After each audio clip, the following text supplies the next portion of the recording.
ये दोस्तों कुछ एनालिसिस सुप्रीम कोर्ट में किया गया एनटीए के द्वारा। सुप्रीम कोर्ट के हलफनामे में सुप्रीम कोर्ट ने कुछ जानकारी मांगी एनटीए से, नेशनल टेस्टिंग एजेंसी से। तो नेशनल टेस्टिंग एजेंसी जो एनालिसिस था रिजल्ट का नीट 2024 का, वो माननीय सुप्रीम कोर्ट के न्यायालय के सामने प्रस्तुत किया। अब बात ये है कि एनटीए ने जो एनालिसिस किया है उसमें गवर्निंग काउंसिल के जो मेंबर हैं, 14 गवर्निंग काउंसिल के मेंबर होते हैं एनटीए के अंदर, काराकोटी साहब, उनको ही निदेशक जो थे उनको ही ये एनालिसिस करने का जिम्मा सौंपा। अब एनालिसिस उन्हीं अपने इंटरनल एनटीए के मेंबर से कराया गया।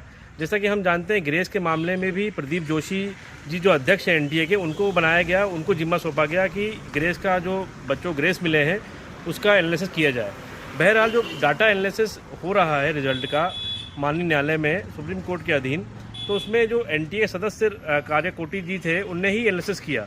उनने ये बताया कि जो घंटी जैसा कर्व बन रहा है, 1,40,000 बच्चों का उनने एनालिसिस किया और बताया कि ये जो कर्व घंटी जैसा कर्व बन रहा है, ये घंटी जैसा कर्व पिछले साल भी 2023 के रिजल्ट में नीट एग्जाम रिजल्ट में बना था। तो ये एनटीए प्रूव करना चाहती है कि वो सही है, पर हमको देखना ये बहुत ज़रूरी होगा कि एनटीए की गवर्निंग काउंसिल के ही मेंबर एनटीए के डाटा को और एनटीए के रिजल्ट को एनालिसिस कर रहे हैं, तो कहाँ से तक वो ट्रांसपेरेंसी रहती है। क्योंकि ट्रांसपेरेंसी इसलिए नहीं बची है अब क्योंकि रिज़ल्ट आने थे, कम से कम 3 लाख लोगों का एनालिसिस करना था और एनटीए ने 1,40,000 लोगों का ही रिज़ल्ट एनालिसिस किया और ये बता दिया कि ये रिज़ल्ट सही है। क्योंकि एमबीबीएस के अलावा बीडीएस और बीयूएमएस, नर्सिंग जैसे डॉक्टरों की भी भर्ती और कोर्स की भर्ती होती है एनटीए के द्वारा, तो वो भी एनालिसिस करना चाहिए था।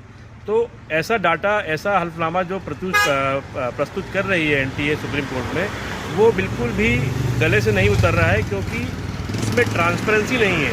उसमें कोई ऐसा ट्रांसपेरेंट तरीके से जांच नहीं की कि जिससे बच्चों को और सुप्रीम कोर्ट को यकीन हो जाए कि इसमें रिजल्ट में हेरफेर नहीं हुई है। तो अब आने वाले 18 तारीख को देखना है कि अब सुप्रीम कोर्ट इसमें क्या निर्णय लेती है और क्या डिसीजन लेती है। तब तक के लिए धन्यवाद। जय हिंद, जय भारत।